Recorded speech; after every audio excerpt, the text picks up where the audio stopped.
클라우드 보안 시장의 신흥 강자, 보안업계의 테슬라가 될 수 있을 것인가? 클라우드 스트라이크 알아보도록 하겠습니다. 언택트 시대에 클라우드 보안 시장이 굉장히 성장한다고 합니다. 클라우드의 보안이 필수적인 요소로 나타나면서 전 세계적으로 클라우드 보안 시장이 급성장하고 있습니다.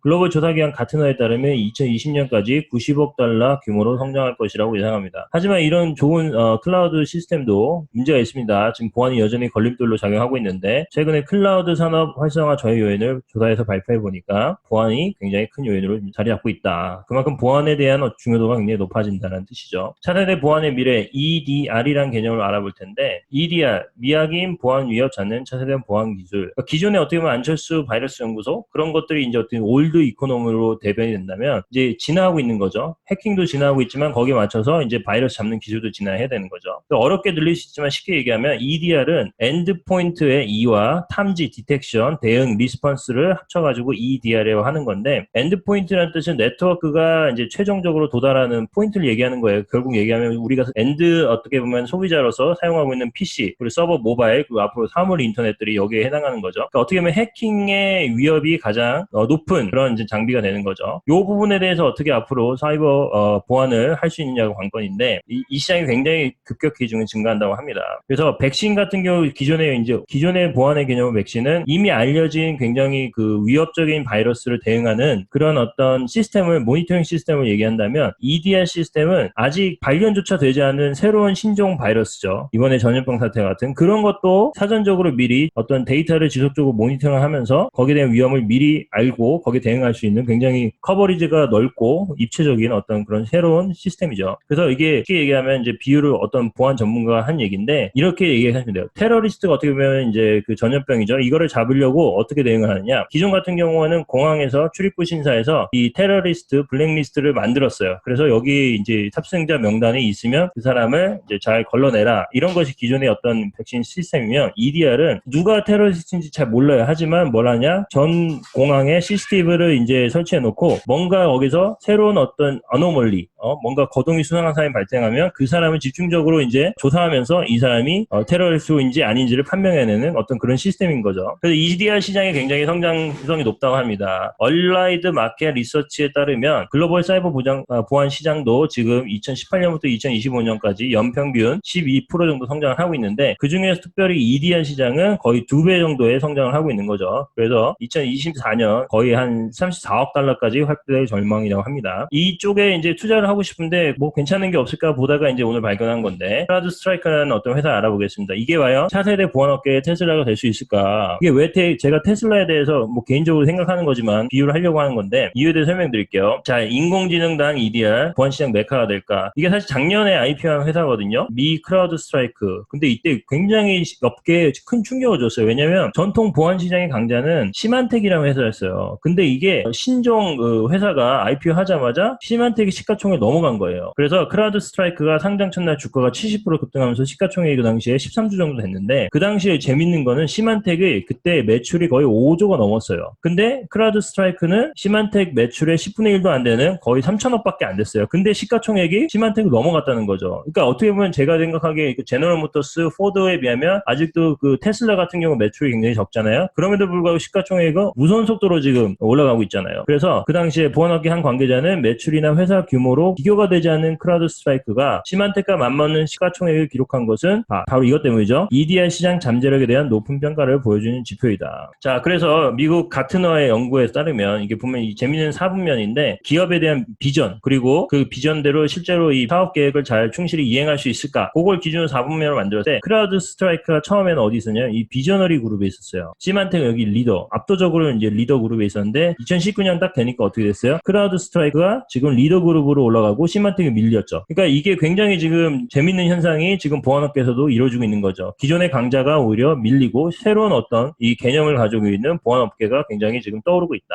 또 클라우드 스트라이크에 대해서 4차 산업혁명의 보안가 아니냐 이렇게 얘기하는 사람도 있어요. 최근에 보면은 이제 그 신문에 굉장히 많은 뉴스가 나왔는데 보안에 관심 없는 사람도 이런 뉴스를 접했을 거예요. 그 미국의 최근에 이제 바이든하고 트럼프 사이에 어떤 뭐 우크라이나 스캔들이 있었죠. 그때도 이제 거기에서 언급이 됐었고 최근에 베트남 해킹 그룹이 뭐 현대차 해외 기업의 해킹을 활발하게 하고 있다. 여기도 클라우드 스트라이크 나왔고 이란 항만 해킹은 이스라엘 복수다. 이것도 클라우드 스트라이크가 나왔고 북한 사이버 공격 여기에 관해서 나왔고 나왔고 중국의 사이버 공급 나왔고 이게 무슨 얘기냐면 크라우드 스트라이크라는 게 어떠한 국가와 기업이 이익을 대변하려고 한 게 아니라 얘네들은 그냥 본업에 충실했던 것뿐이에요. 뭐냐면 전 세계에 조금이라도 이상한 징후가 발생하는 어떤 이벤트가 발생하면 그걸 집중적으로 이렇게 사냥개처럼 이렇게 분석을 했는데 그 과정에서 이런 것들이 하나씩 나왔다는 거죠. 그만큼 얘네들이 조사하는 데이터의 범위와 어떤 깊이가 굉장히 심오하다는 얘기죠. 그래서 EDR 이 시장에 대해서 뭔가 참여를 하고 싶은데 그 중에서 가장 순수하게 여기에 대해서 그로스를 잡아낼 수 있는 회사 퓨어플레이 크라우드 스트라이크 알아보도록 하겠습니다. 슬로건이 참 재밌어요. 로고도 마음에 들고 그러면 슬로건이 We Stop Breaches 그러니까 보안 침해를 우리가 멈추게 하겠다. 약간 어떻게 보면 사냥개 그리고 약간 군대적인 어떤 느낌이 나죠. 그래서 지금까지 보면 이제 커스터머 릴레이션십 매니저의 클라우드의 압도적인 강자는 세일즈포스였다면 그리고 IT 시스템 라이프 사이클을 책임지는 서비스 나오고 있었다면 HR 클라우드의 강자 워크데이가 있었다면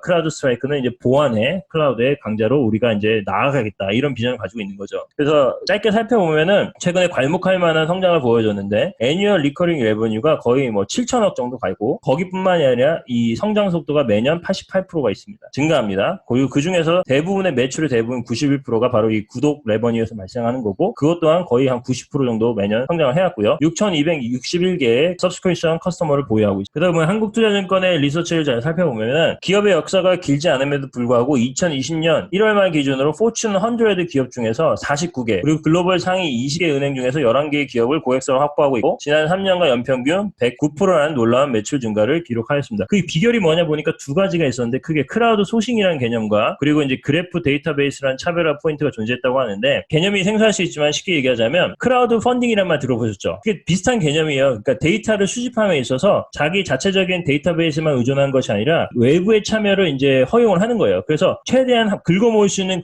데이터는 전 세계적으로 다 오픈해놓고 수집을 하고 그거를 이제 분석을 하는 어떤 그런 개념인 거죠. 크라우드 펀딩 같은 개념이에요. 어떻게 보면. 그리고 그래프 데이터베이스는 기존에 이제 어떻게 보면 데이터 분석함에 있어서 뭔가 어노멀리가 발생하면 그걸 비주얼레이션을 해가지고 직관적으로 이거를 좀 더 파악할 수 있도록 그런 개념을 한 건데 그 중에 대표적인 게 스트랙 그래프라는 게 나와요. 거기 AI를 적용해가지고 재밌는 거는 매주 3조 개 이상의 엔드포인트 관련 이벤트를 모니터링합니다. 작년만 해도 거의 1트릴리언이었는데 2020년에는 거의 뭐 이제 3트릴리언의 어마어마한 그 빅데이터를 지금 분석을 한 거죠. AI의 힘을 얻어가지고 직관적으로 보면 이런 어떤 형태의 어떤 그림이 나오는 거죠. 그 스트랙 그래프라는 게 비주얼라이제이션 해가지고 뭔가 어노멀리가 발생하면 여기에 대해서 집중적으로 탐구하는 뭐 그런 개념이고 특허도 가지고 있다고 합니다. 자, 매출은 아까 말씀드렸듯이 이제 엄청난 속도로 하는데 그 중에서 구독에서 의존하는 게 지금 거의 100% 가까이 성장을 하고 있고요. 91% 매출이 구독이고 그리고 이제 커스터머 리텐션과 익스펜션을 볼 때 넷 리텐션이라는 개념이 쓰는데 뭐냐면 이제 기존의 고객분들 중에서 혹시라도 이거를 이제 서비스를 그만두는 사람은 없는지 혹은 기존에 쓰는 고객이라 하더라도 그 시스템을 더 업그레이드 해가지고 더 프리미엄을 제공하는 건 없는지 이런 어떤 고객이 떠나가고 다시 들어오고 아니면 기존의 고객들이 더 비싼 서비스를 사용하는지 이 모든 것들 총체적으로 다 더해봤을 때 넷 리텐션이라는 개념이 나오는데 보면은 이게 지금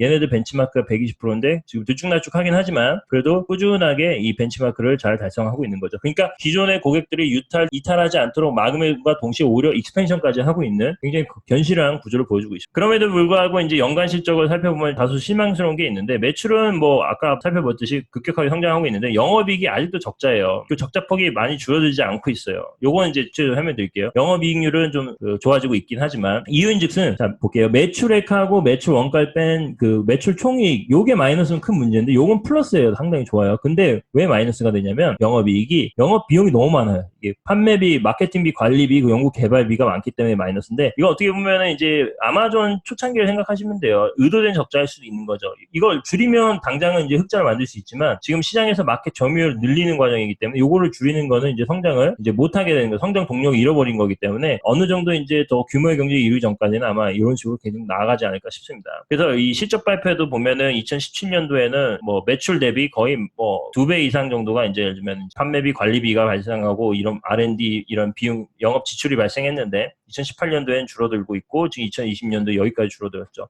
앞으로 2021년 1분기까지는 이런 거를 더 줄여나가가지고 결국은 오퍼레이팅 마진을 흑자 전환하겠다는 목표를 가지고 있습니다. 궁극적으로 장기적으로 봤을 때 서브스크립션 그로스 마진은 75에서 80% 엄청난 거죠. 그리고 이제 판매비, 관리비, R&D 이런 모든 것들을 이제 다 합쳐가지고 이 정도 타겟을 맞추면 나중에 오퍼레이팅 마진 20% 플러스는 충분히 달성 가능하다. 장기적으로 그런 이제 비전을 가지고 있는 거죠. 최근 주가 흐름을 살펴보면 이렇게 나스닥하고 S&P하고 그리고 크라우드 스트라이크 그리고 아까 말씀드린 시만텍 요 네 가지 종목을 살펴보면 시만텍이 최근 이름이 바뀌었어요. 그래서 티커가 좀 이상한데 지금 보면 압도적으로 크라우드 스트라이크가 지금 올라가고 있죠. 최근에 이제 조정을 많이 받았는데도 이제 98% 성장을 했고요. 그러니까 제가 아까 테슬라라는 개념을 말씀드렸냐면 이게 비슷한 거예요. 어떻게 보면 사실 보면은 시만텍하고 크라우드 스트라이크를 비교를 해보면 시가총액이 지금 6월 26일자 기준으로 크라우드 스트라이커가 21조, 시만텍이 거의 뭐 절반 정도죠. 이제 11조인데, 그러니까 1.9배 정도가 더 크라우드 스트라이커가 크죠. 그에 반해 매출은 시만텍은 여전히 2.5빌리언 정도인데, 크라우드 스트라이커는 0.48빌리언 정도죠. 그래서 실제로 뭐 20% 정도밖에 되지 않아요. 하지만 시장에서는 어떻게 지금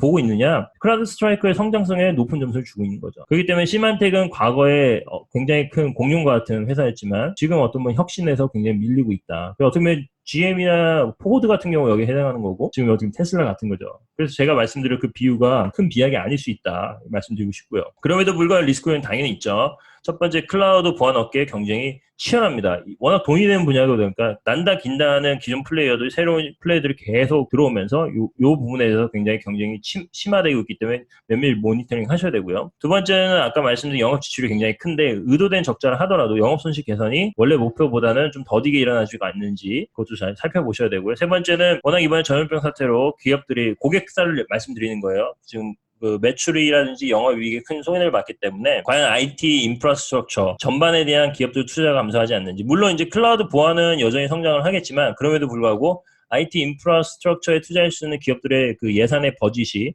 어떻게 보면 줄어든다면 여기도 영향을 받을 수 있다. 그건 무시할 수 없는 거고요. 정리해 보겠습니다. 첫 번째, 차세대 보안의 미래, EDR 시장 성장성에 주목하자. 두 번째, EDR 보안에 순수하게 요 시장을 캡처할 수 있는 성장을 잡을 수 있는 퓨어플레이 크라우드 스트라이크 투자를 고려해 볼만 합니다. 세 번째, 그럼에도 불구하고 아까 말씀드렸던 세 가지 리스크 요인이 있기 때문에 이걸 잘 감안하셔서 투자를 하시더라도 분할 매수를 하시는 게 좋겠다. 단 판단은 각자 알아서 하시고요. 절대 추천 아닙니다. 오늘 내용이 마음에 드셨으면 구독과 좋아요, 알림 설정 누르시고 다음에 더 좋은 내용으로 찾아뵙도록 하겠습니다. 감사합니다.